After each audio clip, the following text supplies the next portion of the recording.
আজকে তো জামাইবাবুর অপারেশন হলো আর সাকসেসফুলি হয়েছে। এখন অবজারভেশনে আছেন। গতকালকে সারা রাত জামাইবাবুর কাছে ছিলাম আমি। আর যেহেতু উনি প্রাইভেট বেডের এলিজিবিলিটি আছে ওনার, কিন্তু জামাইবাবুর একটা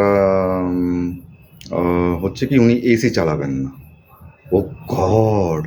পুরো কাঁচ দিয়ে জানলা ঢাকা। আমি তো ঘেমে চুমে অস্থির। আমি তো পুরো রাত বসে আছি আর জামাইবাবু তো পুরো নাক ডেকে আরামসে ঘুমোচ্ছে। ভাবছে হয়তো যে আগামী দিন তো অপারেশনই হবে। আমি বারবার উঠে জিজ্ঞাসা করছি, জামাইবাবু পেচ্ছাপ পেয়েছে, পায়খানা পেয়েছে?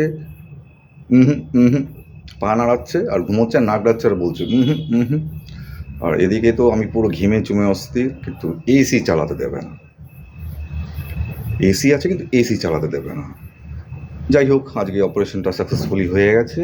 এতেই আমরা খুশি। আর জামাইবাবু দিদিকে বলে দিয়েছে যে ভাইকে ভাইয়ের জন্য অর্ডার দাও, ভাই যা ভালোবাসে খেতে।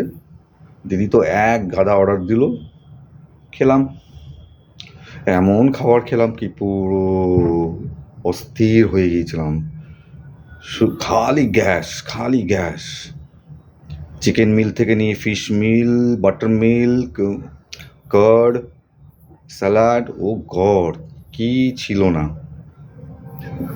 গতকালকেও সেলিব্রেট করেছি একা একা, কারণ আমি একা একা সেলিব্রেট করতেই ভালোবাসি, আমার অভ্যেস হয়ে গেছে।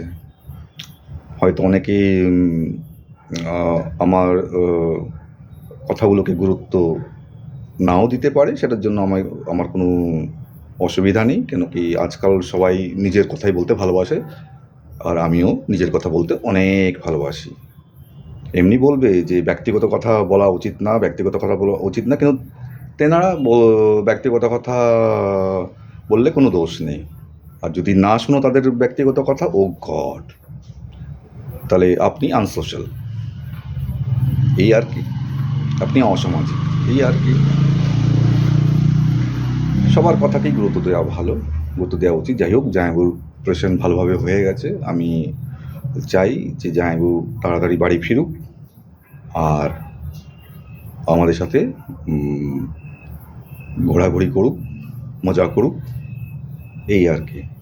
আর দিদিরও তো কালকে থেকে দাঁতে ব্যথা, কেন কি রুট ক্যানাল করা হয়েছিল, আমার আগের ভিডিওতে আমি জানিয়েছিলাম। স্টিল দেন, তাও চাই সবাই আমরা ভালোভাবে থাকি।